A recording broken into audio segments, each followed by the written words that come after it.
కాసేపట్లో విశాఖ స్టీల్ ప్లాంట్లో blast furnace 3 పునః ప్రారంభం కానుంది. ప్లాంట్లో ఇప్పటికే 2 బ్లాస్ట్ ఫర్నెస్లు ఆపరేషన్లో ఉన్నాయి.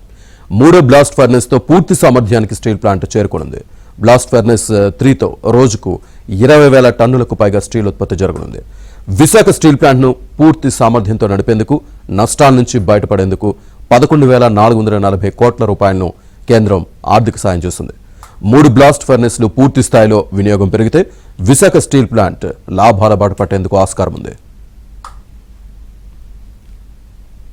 విశాఖ స్టీల్ ప్లాంట్లో బ్లాస్ట్ ఫర్నెస్ 3 పునః ప్రారంభానికి సంబంధించి పూర్తి సమాచారాన్ని మా కరెస్పాండెంట్ సతీష్ అందిస్తారు. సతీష్,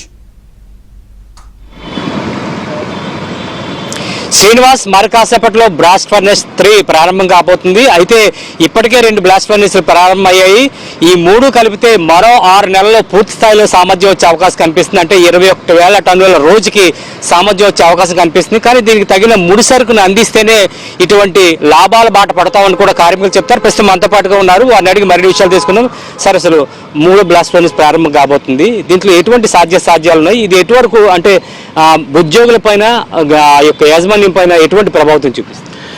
ఈరోజు బ్లాస్ట్ ఫర్నెస్ స్టార్ట్ అవడం అనేది మంచిదే, కానీ యాజమాన్యం మాత్రం దానికి సరైన చర్యలు తీసుకోకపోవడం వలన ఈరోజు మళ్ళీ నష్టాల వైపు దారితీసే ప్రమాదం కూడా ఉంది. ఎందుకంటానంటే రా మెటీరియల్ అనేది ఐరన్ ఓర్ కానీ మిగిలిన ఐరన్ రా మెటీరియల్ అన్నీ కూడా 1 మంత్ సరిపడా రిజర్వ్స్ ఉండాలి. కానీ ఈరోజు మనకి దాదాపు 6 నుంచి 7 రోజులు మాత్రమే రిజర్వ్స్ అనేవి ఉన్నాయి.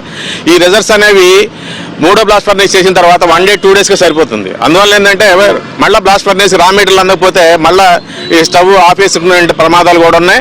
ఇది ఏమైనా అంత మంచి పద్ధతి కూడా కాదు. రిజర్వ్స్ అన్ని పెట్టుకున్న తర్వాతనే బ్లాస్ట్ ఫర్నెస్ స్టార్ట్ చేయాలా. బ్లాస్ట్ ఫర్నెస్ స్టార్ట్ చేస్తే 21,000, 3వ బ్లాస్ట్ ఫర్నెస్ స్టార్ట్ చేసిన తర్వాత 21,000 టన్నులు మెటీరియల్ అనేది బయటకు వస్తూ ఉంటుంది. మంచి లాభాలు కూడా వస్తాయి.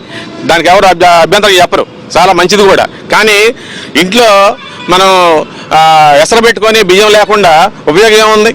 అందువల్ల ఏంటంటే ఏదైనా సరే మెటీరియల్ అనేది ఉండాలి అనేది ముఖ్యంగా మనం చెప్పదలుచుకున్నాం. రెండోది, ఎంప్లాయీస్ అనే వాళ్ళందరూ కూడా ఇవాళ తీసేస్తా ఉన్నారు. ఆ ఎంప్లాయీస్ తీసేయడం అనేది కరెక్ట్ కాదు. తీసేసిన ఎంప్లాయీస్ని వెంటనే రిక్రూట్ చేసుకోవాలి.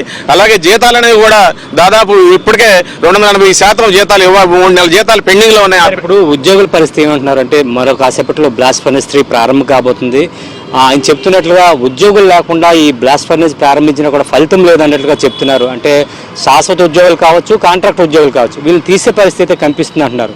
అది బలవంతపు బయటకు పంపించారా, లేకపోతే స్వచ్ఛందంగా బయటకు వెళ్తారు? జనరల్గా ఇవాళ బ్లాస్ట్ ఫర్నెస్ 3 ప్రారంభం అనేది శుభపరిమాణం. కానీ ఇప్పటికీ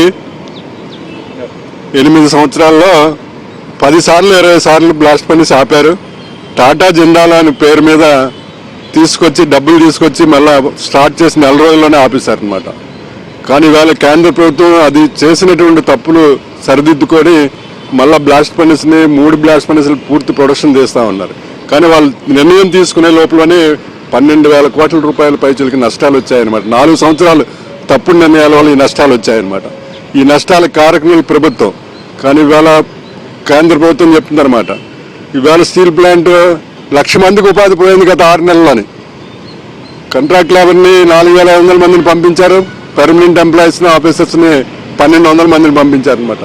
దీనివల్ల దీనికి అనుబంధంగా బతికే 1,00,000 మందికి ఉపాధి పోయింది. ఇప్పటికైనా సరే కేంద్ర ప్రభుత్వం పటిష్టంగా నడపాలనుకుంటే